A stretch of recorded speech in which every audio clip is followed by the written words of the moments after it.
即马气候暖化，不时拢会出现热流效应、极端高温，所以开冷气的时间就愈开愈长，若用电量嘛愈来愈大。亲像美国加州，因的人口将近4000万，用电的需求量真大，也毋过因的电无啥稳定，而且佫存在不时的跳电、失电。加州对10年前开始，因就针对热能发电有进行规划，即马伊嘛定出2045年要净零排放的目标。若全球上大型的锂电池的发电厂，即马准备要伫加州启用啊！未来加州的供电嘛变较稳定。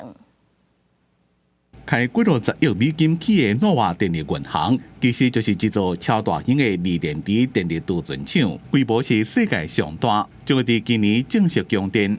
So this plant will help stabilize the grid, especially reliability purposes. It'll help prevent any sort of power interruptions that we've had in past years. 诺瓦电力银行挖洛杉矶，正本来是天然气发电厂，不过加州政府这10年来积极在推动绿能转型，要让是美国上大的天然气加电力发电商卡尔派电业出面，将天然气发电厂转型为锂电池储存电厂。That's 680 megawatts, so that's comparable to the size of the gas-fired generation that was previously here, and that's going to be able to provide cost-effective solid energy during the times that we need it most.